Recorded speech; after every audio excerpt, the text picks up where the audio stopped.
take your seat, get comfortable, grab your popcorn. We thank you for joining us today. Again, I'm Jennifer Cassinson, the Vice President of Ambassador and Industry Partner Program at Buildxact.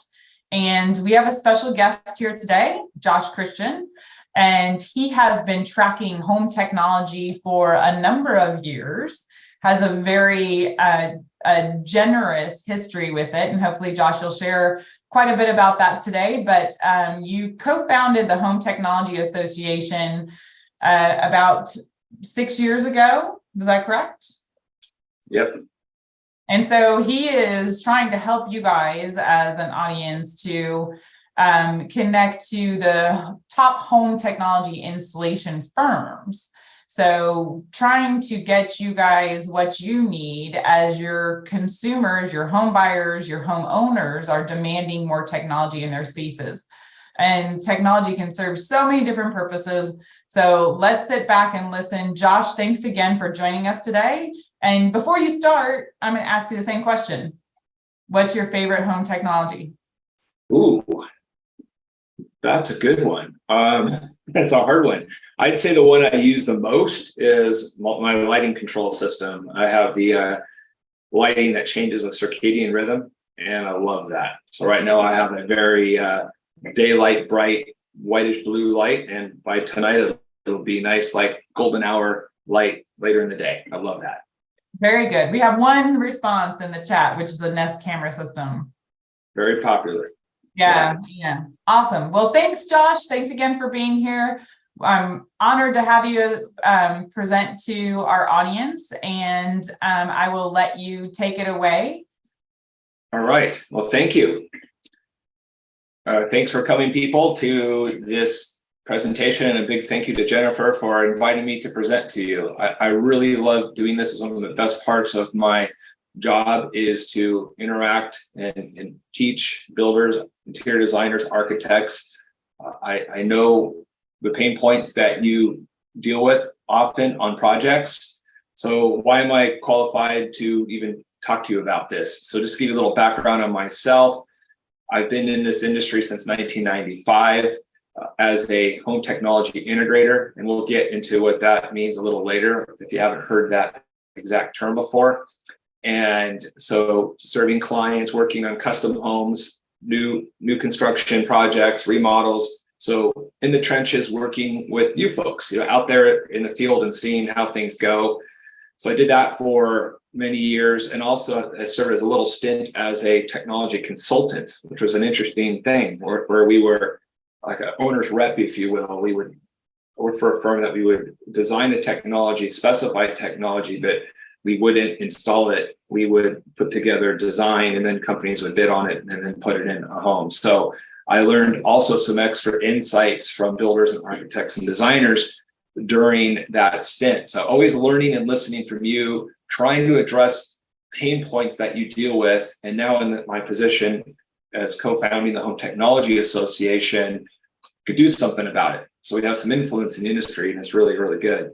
So what do I do now? I'll let you know what the Home Technology Association is in a moment. I'll have a little slide. I'll start my little slide deck. I am a member of many organizations like NAHB and NARI and NKBA, the IDS, Interior Design Society, and AIBD, American Institute of Building Designers. So I am involved with those associations, again, teaching, but also listening and hearing feedback, and then learning from that, and then coming up with tools in ways to make you have a better time working with technology. I want to be the easy button. And that's what our takeaway is today. So I'll start my slides now. And I believe you're seeing the screen. And so here's a little bit about me. So who is the Home Technology Association? I'll get into this a little bit later, but just to kind of give you the elevator pitch of this, it is a consumer-facing standard. And the reason I have all these other logos up on the screen, these are things I'm sure heard of. They are standards out there in other trades. Michelin stars for restaurants, board certified physicians, a 5-star safety rating for a car, a GI rating for a diamond. These are all standards of safety or performance or excellence. And the industry that installs technology in homes did not have that until we created it back in 2017. And we'll get into why that was really needed later, but that's just what this is. And my experience again, and I'm not the inventor of this, I'm a co-founder, but a lot of smart people in the home technology industry came together to build this association. So you and your clients have reputable, qualified technology installers that can come out and do all this work we're going to talk about today, but do it well and respect the needs that you have on projects as well. So that's just a little pitch about us. We'll get into a little more detail. Here's our agenda today. We're going to talk about smart home because we hear that term a lot, right? Maybe clients are asking for it. And importantly, why should you even care about this, right? You got a lot of things on your plate as a builder. And do I need this complication in my life, right? So a fair question. When and how to determine your client's technology needs. And I'm going to give you a cheat sheet in here. You're going to love this. It's a one-page document, so a little spoiler alert. And I'm going to talk about the role of a technology integrator. Again, I'll define what that is, but also what to look for in partnering with the company. And I'm going to share some resources with you later at the end. And you're going to get links to these too in a follow-up email. So if you want to take some screenshots with your phone or something or screen grabs, go for it. But this will be recorded, put on YouTube, and I'm offering up my slide deck as well to you. So if you want this, you could have this for your own records. But there's some great technology resources that you are sure to love. And then if you're on the fence or you like what you hear today, you're like, yes, I'm going to now be proactive with technology. Talk about how to get started, right? Again, I want this to be the easy button for you because from my outreach to the industry, I found that technology could often be a pain point for builders, and I want that to end. If you have any questions throughout on things that I'm talking about, feel free to ask something. There's a Q&A tab in Zoom here. You can ask questions there. There's also a chat, but I prefer you can put it in Q&A because I have the Q&A window up on my screen and I can monitor it that way. So, and we'll leave some room at the end as well for some questions and answers. So let's jump into the meat of it. Why? Why should you care, right? That's the number one question. Can I just ignore this? Or do I really need to get involved with this technology discussion at all? Well, here's why. All of us, just forget our client for a second, just think about you and I. We're all reliant on technology more in our daily lives than ever before. And COVID made this really painfully obvious, right? We're working from home. All of a sudden, we found out maybe our Wi-Fi stinks, our network wasn't working well. The kids are learning, you're doing Zoom meetings and the internet's breaking up or buffering. We were trapped in our home. We wanted more entertainment. Home theaters and media rooms got popular, really popular. And we all want to feel safe and secure in our home. Well, these are technology systems. And if we're using these in our systems, like Jennifer's question, she asked, what are the things you like? And I see two of them. Ring, that's security, and then Sonos for music, that's entertainment, right? I have a Sonos, I love it myself. And these are things that we use every day. Your clients want them. So it's not a matter anymore of if a client's going to have technology, it's just a matter of how much.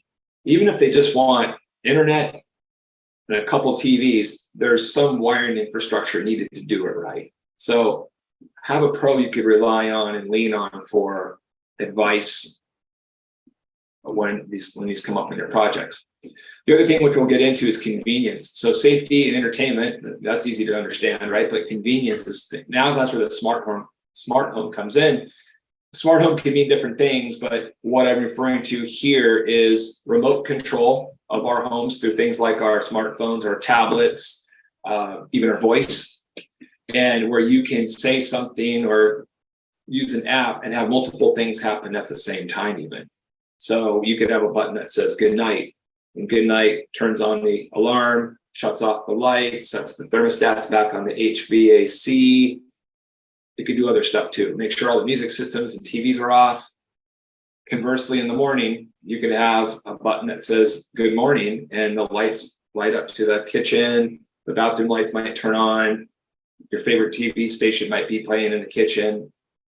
The lights go into a nice warm white, soft setting because it's morning. You don't want that bright bluish white light. All that could happen from your voice or from a button press. So convenience is really neat.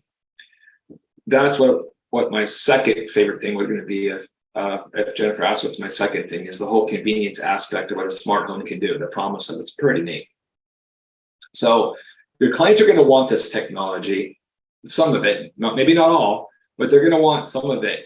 So as we get into this today, the point is get in front of this conversation and don't be reactive to it, be proactive to it, because as we'll see, there's a lot of benefits for you for doing so, and of course your clients. So what happens when builders don't talk about technology? It's brought up late. And I could tell you from being on the receiving end of this, I've been on many custom home projects in my career where the electrician's done, they're getting ready to put the drywall on, and all of a sudden now they're talking about the technology systems. And now it's a fire drill of figuring out, okay, wow, this should have happened a year ago. What does the client want? And there's, back and forth with proposals and what change orders do we now need because the electrical's not here, or we need to cool this closet where the technology is going to be, or we got to reframe some members here because there's a lift, or add some blocking here for the big TV that's going to go on the wall. So all these things that cause change orders, project delays, aesthetic compromises, performance compromises happen. And I've been on many of these projects, and some of these change orders are ghastly expensive, and the client's not happy. It's like they find why is this conversation being brought up now? And that's a fair question that they could ask. But you could be proactive on there and eliminate a ton of those problems. So what technology specifically? So I'm going to go on a few of the popular ones here. And again, I'm going to share a cheat sheet later on, so you don't have to write all this down. You're going to have a one-page cheat sheet that gets into this and more, but I'll go over some of the top ones. We already talked about smart home. Josh, sorry to interrupt. Do you want me to launch the poll? I don't. Oh, thank you for bringing that up. Thank you. That was great. Yes, I have a poll question, and Jennifer, thanks for reminding me on that. I want to take your temperature of the people on, you on there on what your technology experience is right now. So if you could launch that, that'd be great. And just love to get your experience with technology now. So we could launch that poll, and it's a multiple select question, and we'll take that there. And as you're filling that out, I like this. Yeah, I'm sure that's never happened, right? Change orders, never. Yeah, they happen.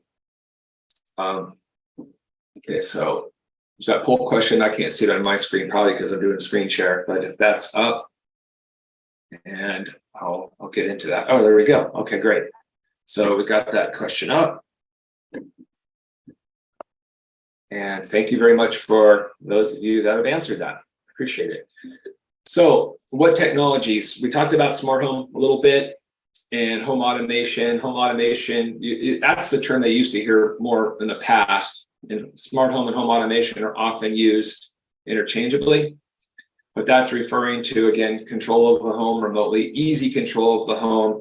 And home automation, to get a little more granular on that, is when things automate based on a button press, like I was saying, good night or good morning, or a time of day, or when certain conditions are met.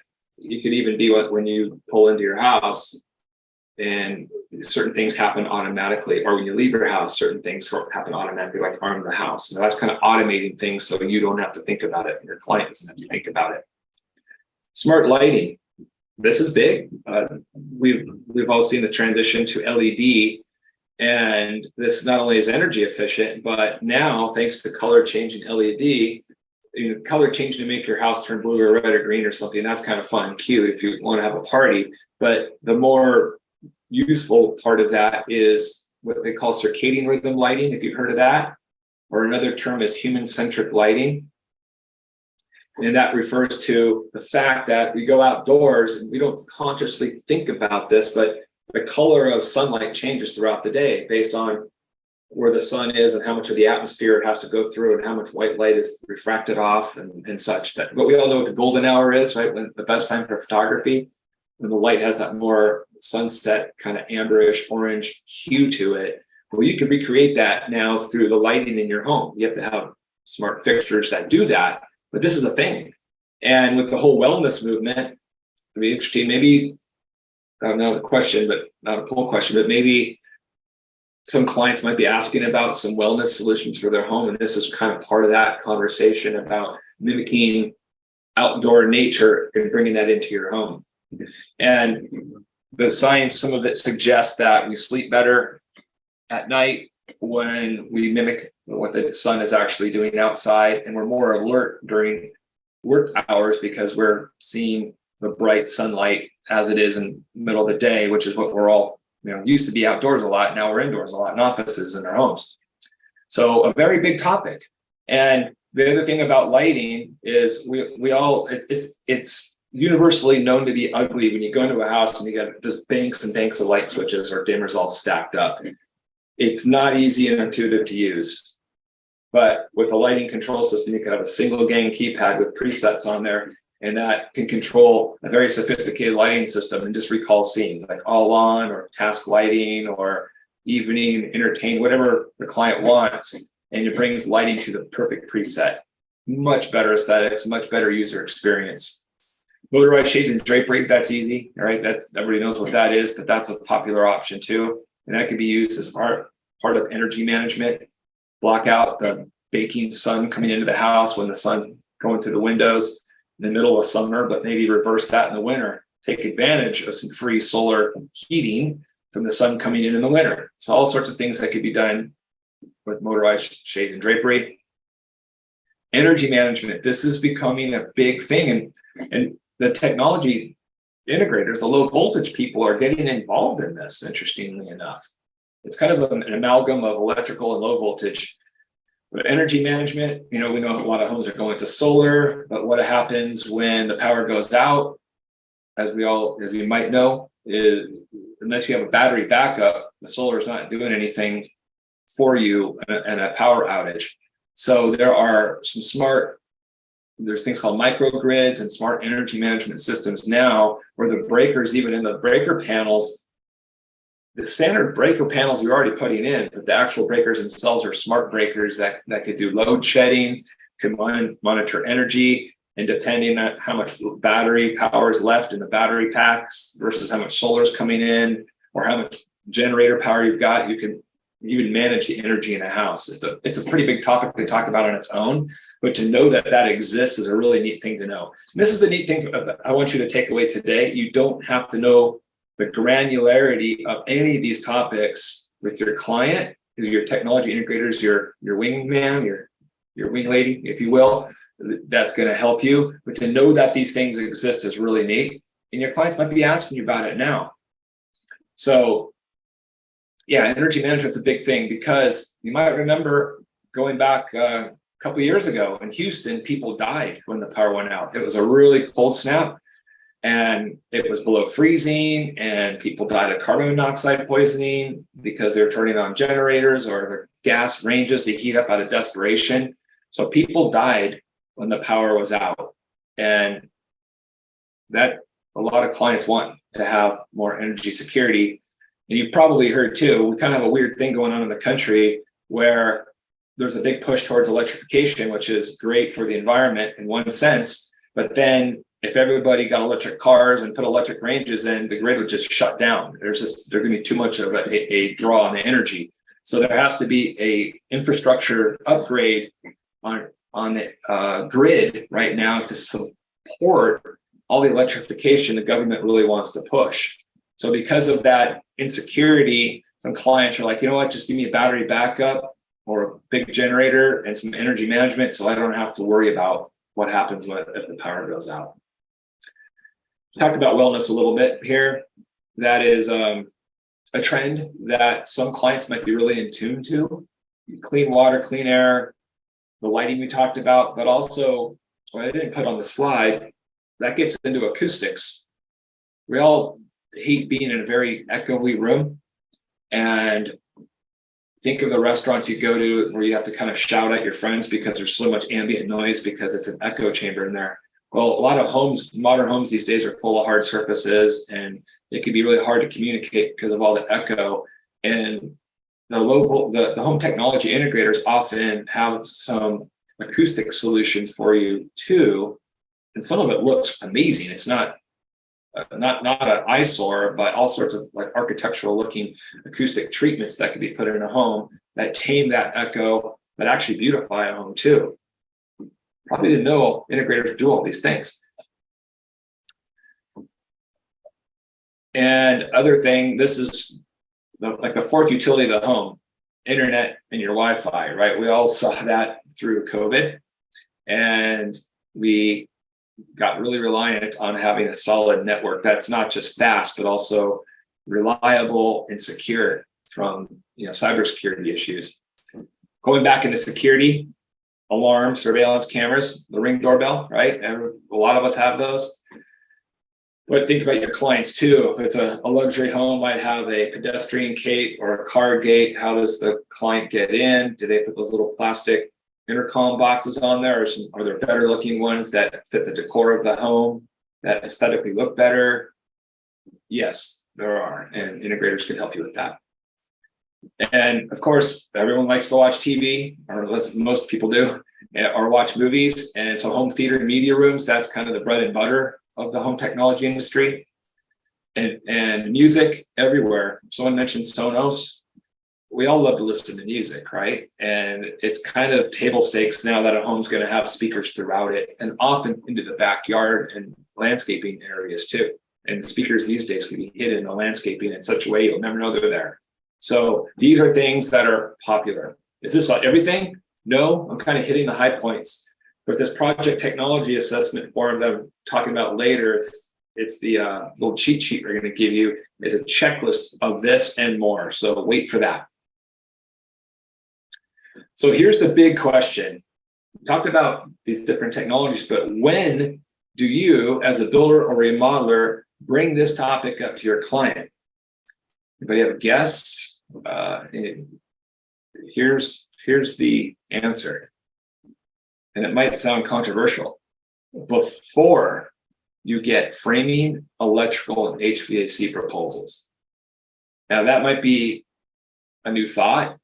You might be thinking, why? That doesn't sound right. You come in, a low voltage guy comes in later in the project, just before drywall goes in. Why do they need to be consulted so early if they're one of the last trades before drywall? Well, the next few slides is going to back this phrase up and explain what's in it for you and your clients. Really, we're all working for the client, right? What's in it for you if you do this, if you get in front of this conversation of technology.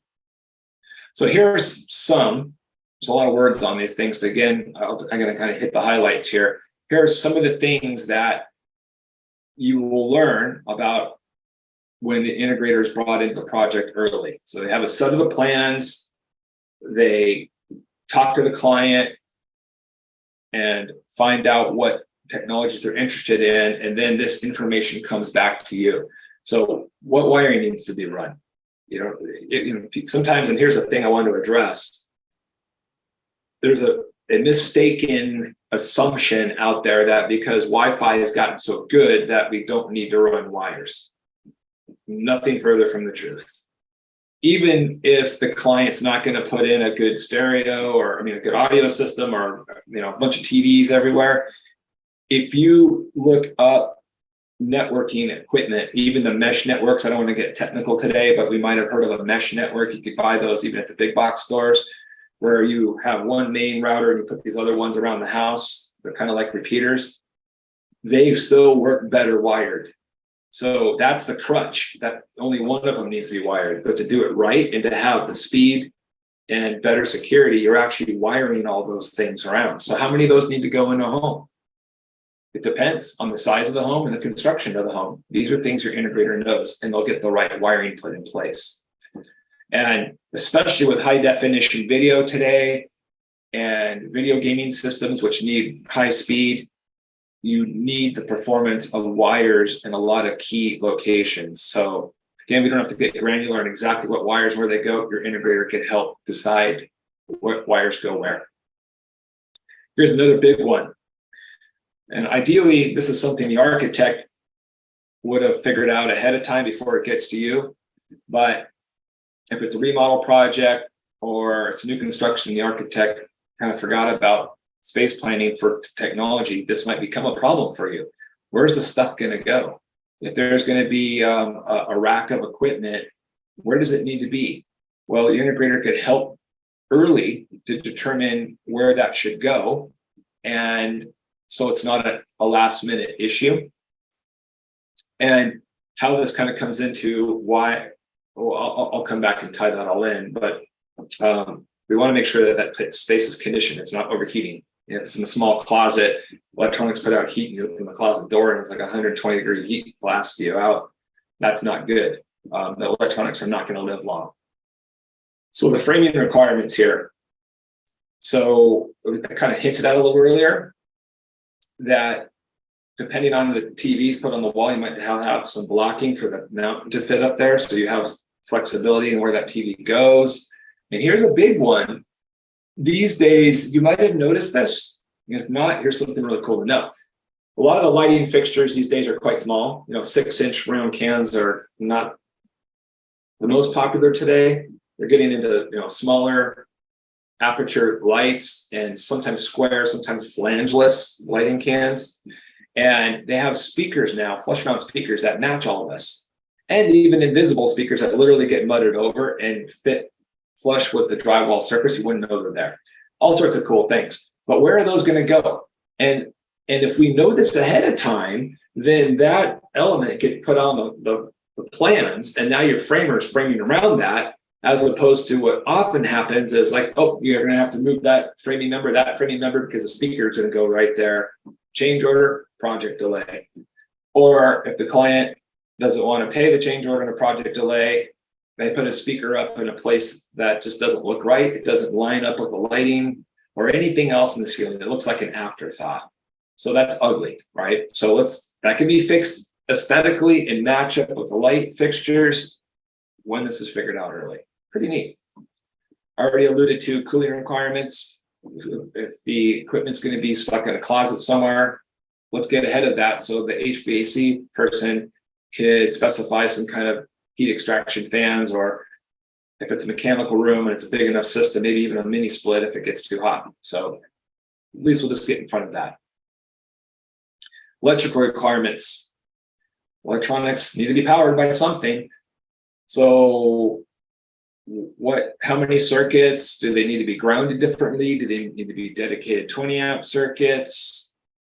What type of lighting systems going in here? Are they going to be motorized shades? We need power there. Is there going to be energy management, backup power? These are all questions the integrator is going to proactively handle and then come back to you or create specifications. So now the electrician knows what he's dealing with, and they don't have to worry about change orders again and project delays because it's part of the plan from the get-go. And conduit, this is easy, but let's plan it before the slab's poured, right? If there's going to be outbuildings or extensive entertainment systems in the landscaping, it's just good to put some conduits and some sleeves in and ahead of time, and something again your integrator is going to give you some great feedback on. So it's like, oops, we forgot about that. Now it's got to jackhammer out something or maybe have the conduit come out at a very visible location as an afterthought. And going back to the Wi-Fi, I already touched on this. How many access points do they need? Can they be hidden? And what about outdoor Wi-Fi? That has become popular. They want solid Wi-Fi out by the pool or the barbecue area. There's outdoor access points that are weatherproof. So that's something your client might want. Let's just plan for it. Again, it's a conduit. But these are all little things that could be done early on in the project, expensive to do after the fact. If there are any questions that are coming up, what I've talked about so far, feel free to ask me in the Q&A.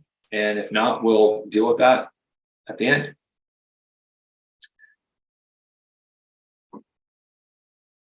Home theater media rooms, we talked about this, but this is a specialized room, especially if they want a dedicated space like you see in this photograph. There's seat risers and HVAC requirements. Do they want acoustic treatments?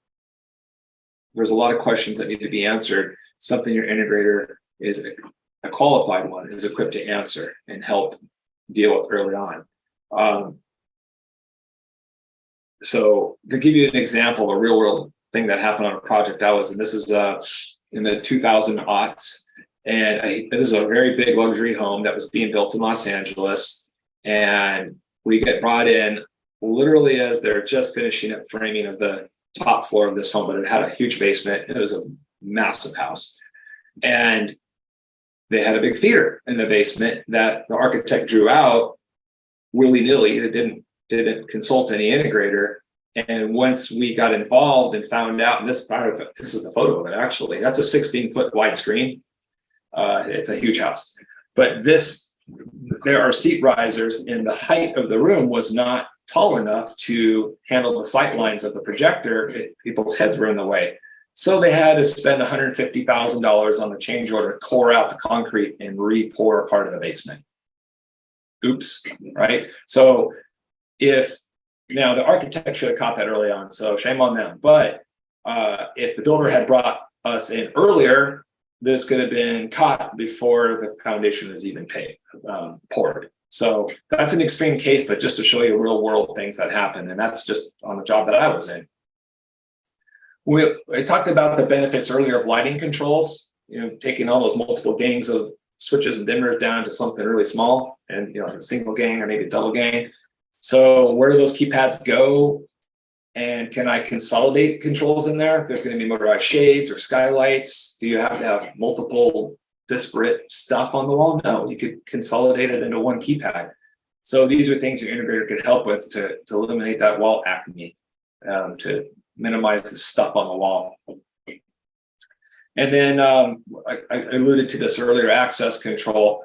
We've all seen the kind of plastic, ugly things in the past that were intercoms. If there's going to be gates or exterior gates, or if they want intercom in the house, there's actually beautiful ones now that look nice. So how we got to get the wiring in for that, and we want to get your input and the client's input on what it looks like, so it looks up to snuff. It fits the beauty of the home.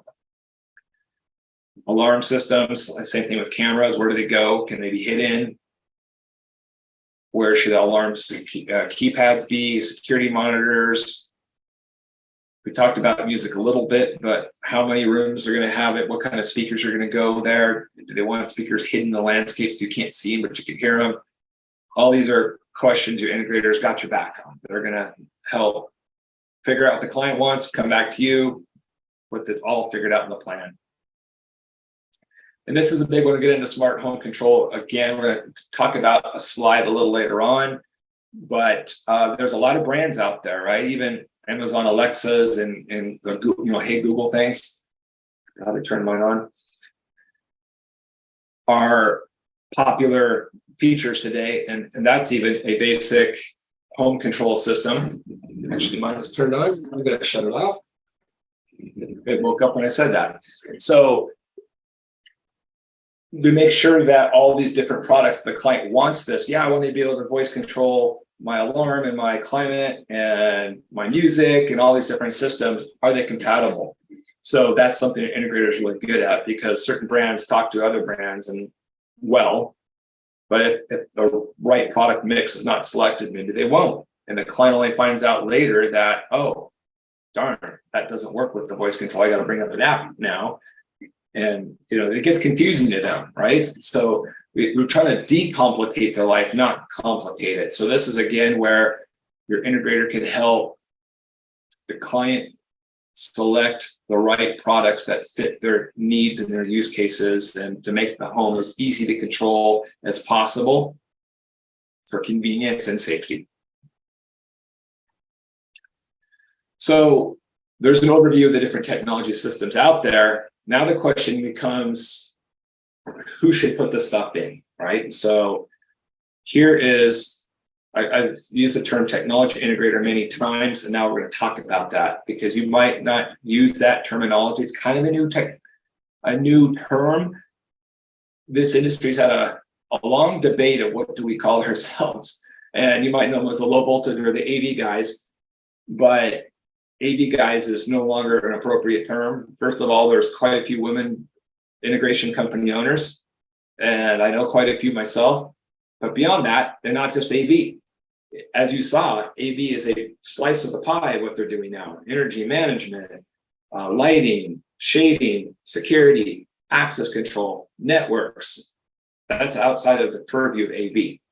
So technology integrator makes sense because if you think about it, they're integrating all these different technologies cohesively so it all works well and it's easy to use. It's important to note that this is a trade in its own. It is a dedicated specialist, just like an electrician or a plumber or a drywall person. That's what they do. It's not an add-on to some other business model. That's what the true technology integrator is. And the good ones, it's a sophisticated job because they have to be able to communicate well with others. They have to communicate well with you to meet your scheduling needs, communicate through plans. They need to be able to communicate to HVAC trades, framing electricians to convey the project's technology needs in a meaningful way. So they're kind of like an orchestra conductor, if you will, of all the technology and kind of one point of contact for the technology and will integrate with the rest of your team. But is that the only place you can get technology installed? Well, here's some other options, but here's some warnings there. I put you on there, and because I've been at the last two international builder shows, the big show of the NHB, and I was a little kind of freaked out to see some of these more DIY centric brands trying to tell the builder like, hey, this is so easy now, you can do this.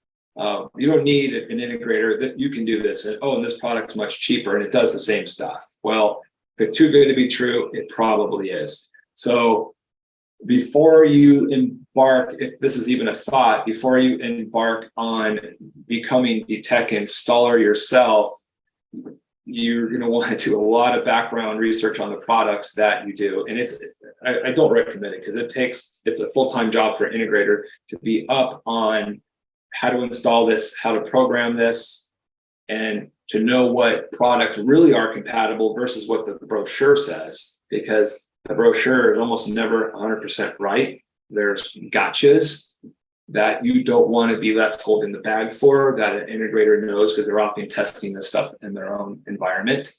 I do that. I'm not an installer anymore, but I play with this as a hobbyist and I see the promise of what the brochure says and then what reality is. And I'm like, ooh, I don't like this, and I'm a tech person. The client's going to be really frustrated with this. So be careful. I know the audience that we're talking today is a lot of custom home builders and remodelers, and that's great. So alarm companies like ADT, there's others out there. They offer some pretty light basic systems in there, but they're alarm companies at heart that are trying to get some add-on, jumping into the smart home space.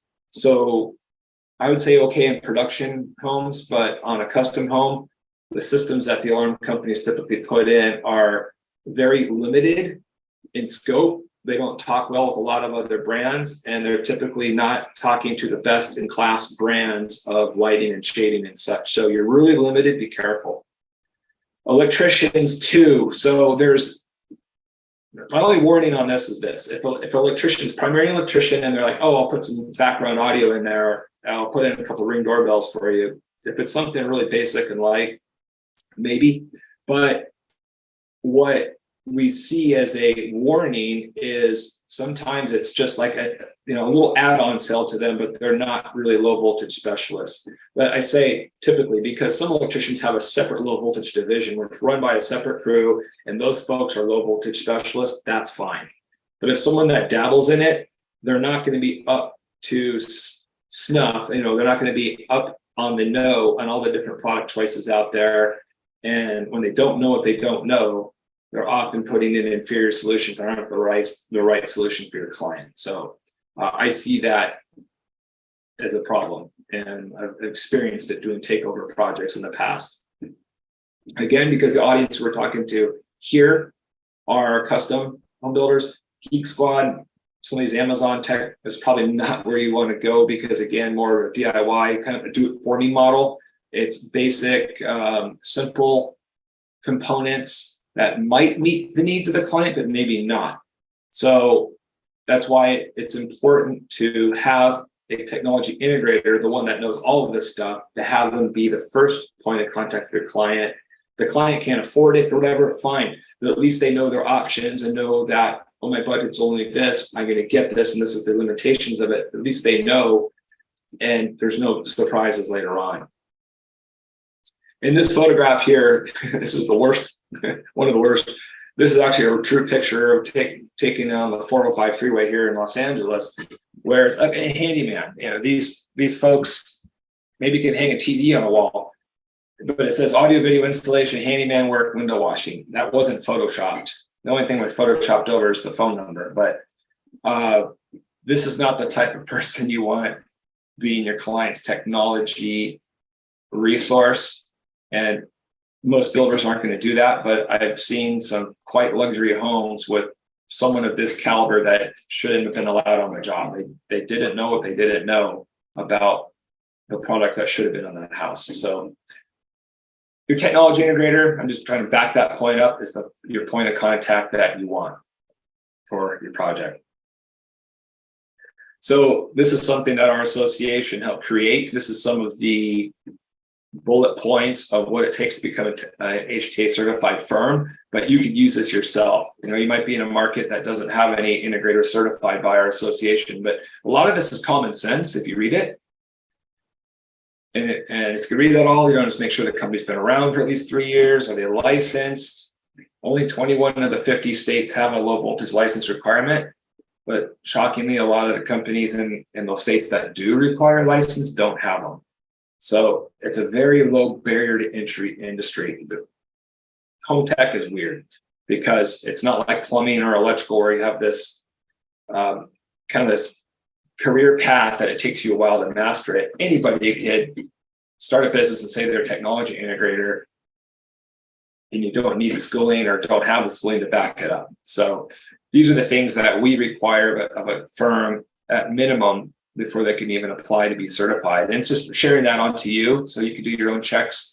If a company comes to you and says they're the best ever, do this type of stuff, right? Do this background checks.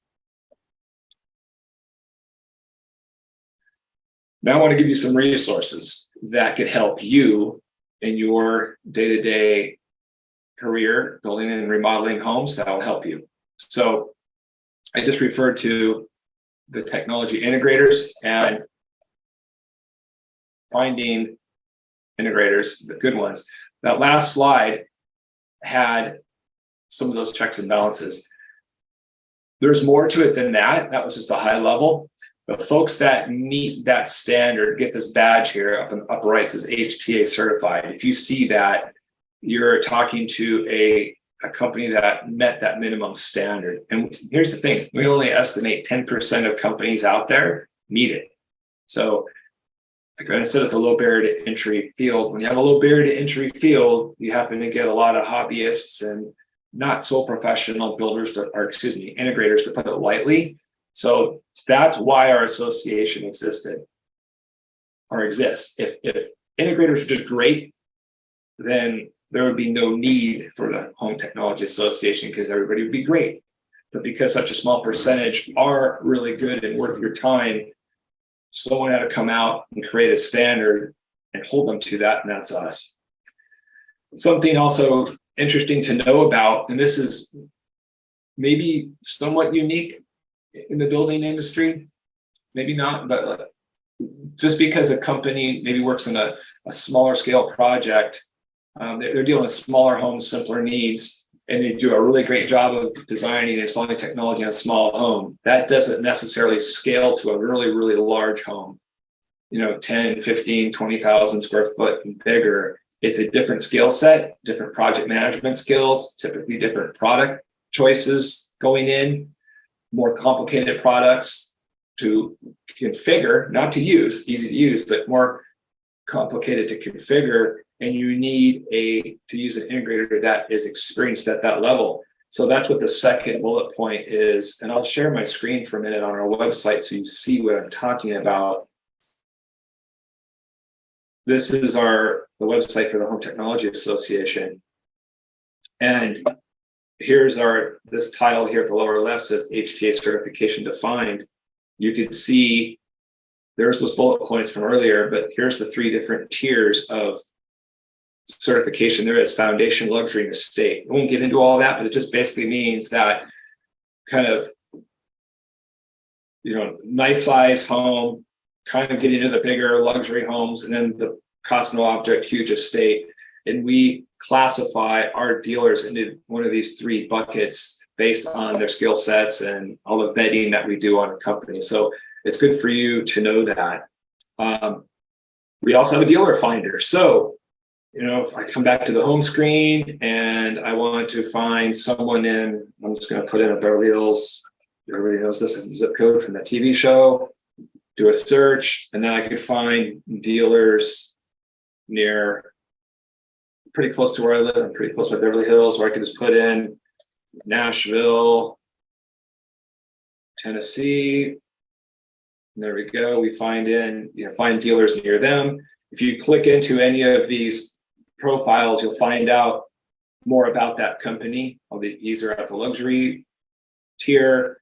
These are the type of homes they work in, the size projects they work. You can do a lot of granularity on doing a research on a company, and then of course reach out to them here on the side. So this is a good resource, great resource for you to know. And I'm going to come back to sharing my slide for a second because I have something else to share with you. Is a point that something that I was telling you earlier, our association is educating builders a bit about our trade, but we're also, I told you, we listen to you and listen to the pain points that builders have had dealing with this industry. And we built a code of conduct around integrators that promise to live by it's basically your dream list. They're going to respect you. They're going to collaborate with you. They're going to create design drawings. They collaborate, play well with others, and return phone calls within a certain time period. Basically, it's a code of conduct of professionalism. And we came out with this earlier this year after hearing input from builders and designers, and we built that into a code of conduct, and we made it so our dealers could opt into that code of conduct. And if they do, they get to wear this extra badge called HTA Design Partner, meaning they're a design partner to you. Anything technology design, they are a partner to you. So that is a level of professionalism that's top of the top of the top. So if you want to find someone that's basically promising to behave by this strict code of conduct, these folks are top notch. Something good and interesting to know about integrators too, and this is something that is another unique thing about this trade that's really important for you to know. We talked about the consulting and design part they do, and maybe that was new to you. Like, I didn't know integrators can do that. Well, the good ones do. So that's their first phase. The second phase is installing the products. The third, this is the interesting part, they're really a service company too. So it's an important decision to make because the best ones, the best companies have a service department, a service plan, and they promise to take care of those clients from here on out. As long as they live in that home, they're there to handle any troubleshooting issues. And let's be real, technology goes old and stale in time, and the TV technologies might move on, and it's time for a refresh. The integrator's there to keep the house up to the modern standards, just like clients will often refresh the interior design of their home. So it's not a one and done type of transaction like a drywall company or framer. They're in, they're out, that's it. This is different. They're ongoing. So it's good to know that. And why I want you to know that is because one of the complaints that many builders have is, well, yeah, the company did a good job of installing the technology, but when the client calls because something's wrong, their customer service is terrible and it takes them a couple of weeks to show up. That's not good. So it's good to know there are these type of folks out there. There's a whole page on our website, I won't get into it now, but there's 11 different things that these integrators promise to live by in that code of conduct, this HT design partner. Another resource now, here's that one-page cheat sheet I was alluding to earlier, the project technology assessment form. I could share, you can see a screen grab of it here, but if I go back to the website, you'll see a bigger picture of it. And this is a really neat page to have because it is a PDF that you could print out or have it on your tablet. And here's how easy it is to meet your client's tech needs. You hand it to them and you can just say, as your builder, as your remodeler, I will have to accommodate the technology or plan for the technology in the home. Here's a list of options out there. Hand it to them and say, you may be interested in some of this or none of it, but I need to know. So please check these boxes off and hand it back to me, or just do it with them right there in real time. And you don't have to be an expert in any of this. You're taking their temperature. Then you hand this to your integrator, and then they could go to work and start working on that design and help with the budgeting and such. So this is a really, really great resource to know about. And that's on our website. You're going to get a link to this in a follow-up email, and eventually it's going to be on the Buildxact website too. And another really neat resource, especially if you want to have budgeting numbers, is we built a budget calculator on our site. I won't go back to our homepage, but it's right on the homepage. It says build a budget. And this is a high level, only 17 questions. It's a broad tool, but it will give the client a realistic installed cost budget. And it's a great tool. It's accurate for, if I had to compare this to a car, let's say entry-level luxury cars on up to top-of-the-line cars. It's not going to do Toyota Corollas and entry-level cars, meaning there are budgets that are going to go below our budget calculator. If you're mixing in some DIY product in there, that can happen. So if your client freaks out or you freak out when you're using the tool, like, oh my God, the client can't afford that. No, it can come down a little bit that, but not typically drastically less than what this calculator can calculate. So neat tool to have. I want to talk real quickly about professional versus DIY products. So kind of two different levels of product out there. The integrators that I've been talking about are usually putting in professional grade products that have to be installed and sold through an actual professional with training and certifications.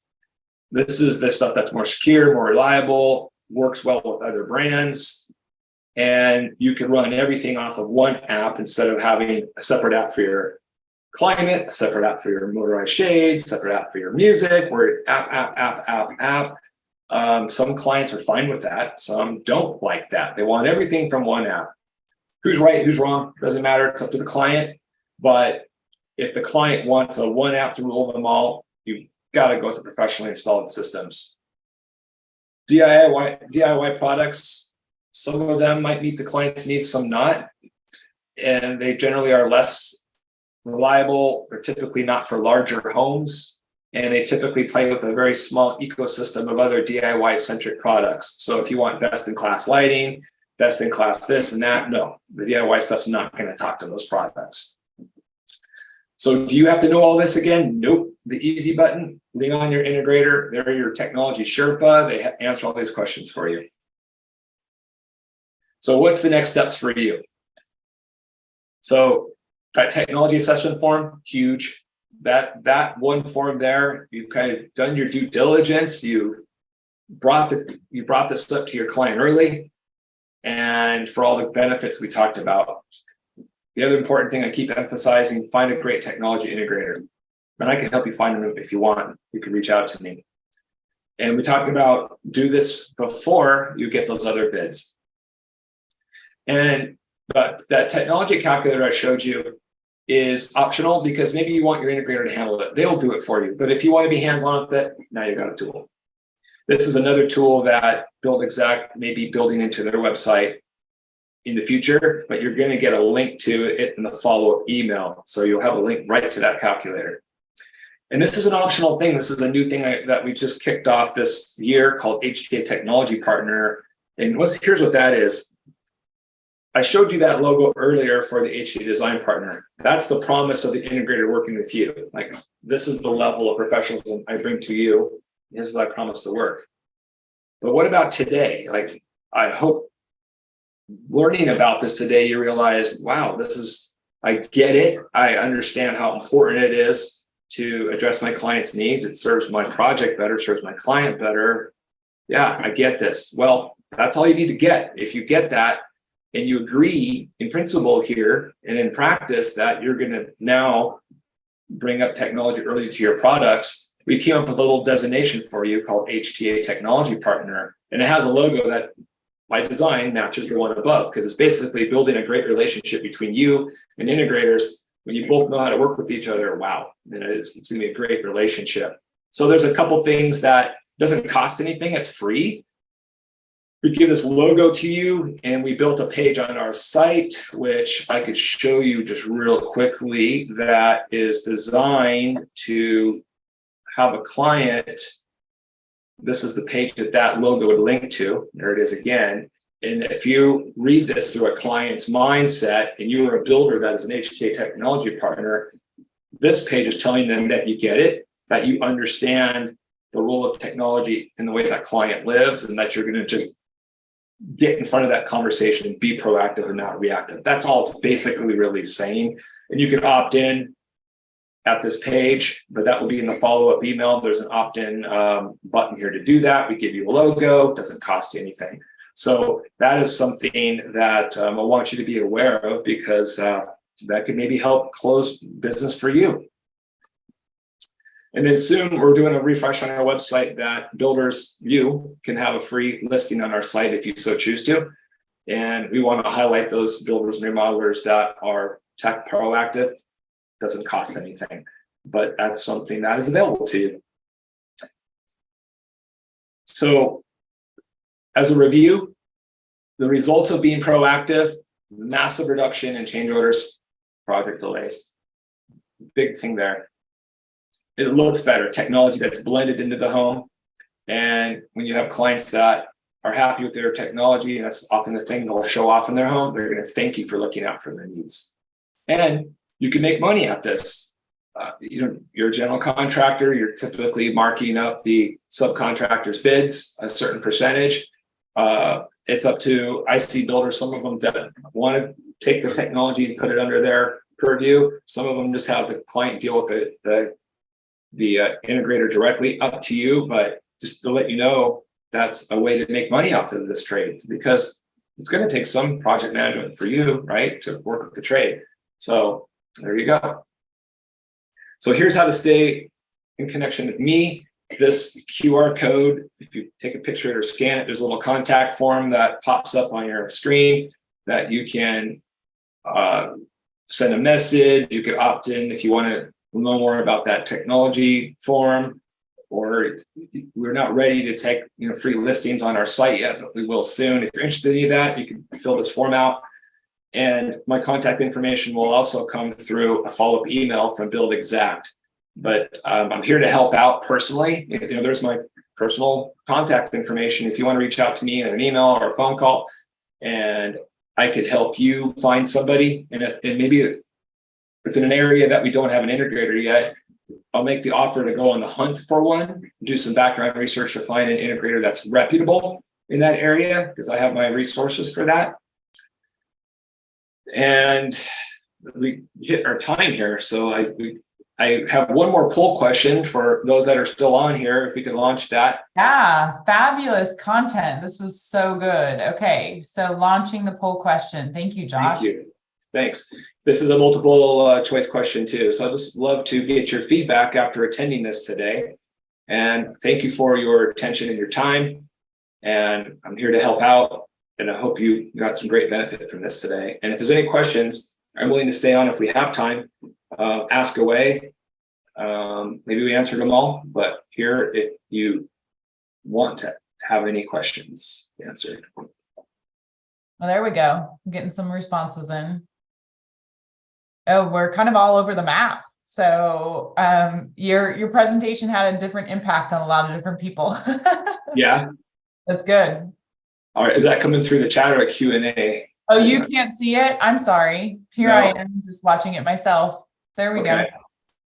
I'm going to let people just respond a little bit longer because it sounds like if in order to share it, I have to end the poll. So let me give it just another second. All right, sure. All right. Probably have everybody's votes in now. So I'm going to end the poll and share the results. There we go. All right, great. And thank you for sharing that. And so questions, let's see here. I'm not seeing the questions for some reason. Maybe if there's any questions you want to ask them and I'll answer them. Yeah, I don't see any questions in the chat or Q&A. Yep. Where we got them. Yeah, really good, Josh. Great content. I think it's just such an overwhelming topic. You and I were talking about that beforehand. It is just something that people are a little bit daunted by right now. And I think one of the things that I was kind of wondering about is how relationships with architects or designers or subcontractors, and how do you know that when you're selecting one of the integrators?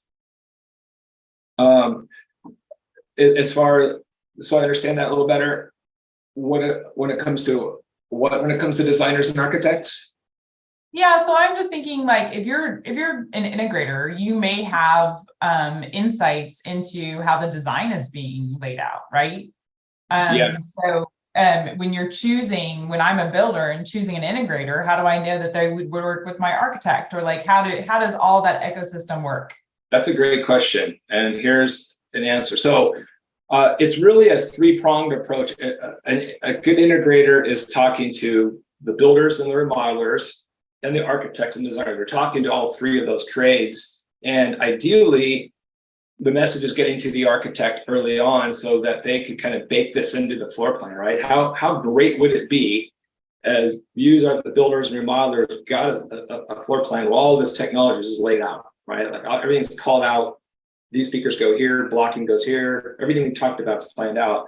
So that often doesn't happen though, right? How many times have you got plans like that? But that's what we're trying to do here at HTA, is get this message out far and wide to the design community as well.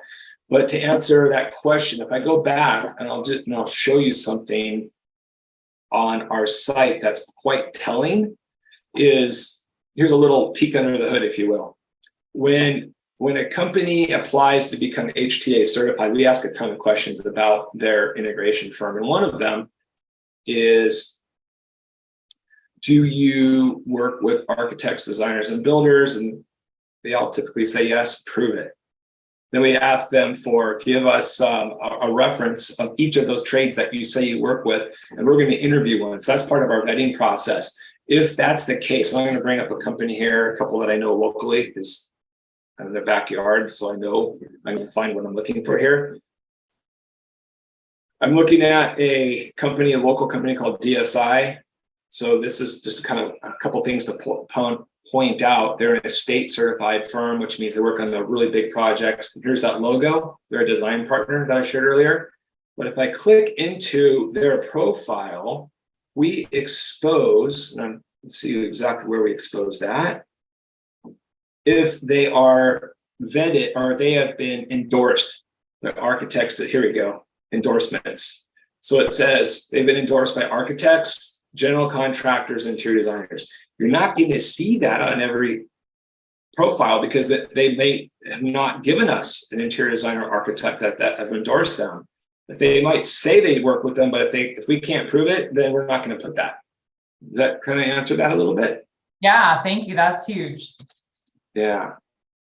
Yeah, that's great. So, our association is a big force for bringing, the design and build trades and the integrators together. So as this evolves, as this industry evolves, we want architects and designers, builders, all of the three big trades building homes to not forget about that technology component. And I've been in projects where it's part of the early discussion and whoa, I mean, those are the homes that win awards because it's just integrated in so well and hidden so well that you just know, it's easy to tell that was part of the design of the home. Then I've been in many really high-end homes in LA that you're like, oh my God, I can't believe this happened. Like why, how did they get this so wrong? Because this doesn't look right. It looks like an afterthought. Oh, I got a question here. It says, if I understand correctly, as a builder, you would work with the integrator while designing the project to make sure it's in the plans like we do for HVAC, electrical, plumbing, etc. Yes. Currently working on a few projects, so we'll consult these resources. Thank you. Great. So excellent. You got the point exactly. That's great. Like you're using an MEP, and this is just like an MEP. It's one of the early consultants you bring in your project. You'll love it. Getting that involved early. Use that project technology assessment form. So we'll make sure that comes in the follow-up email so you all get a copy of that.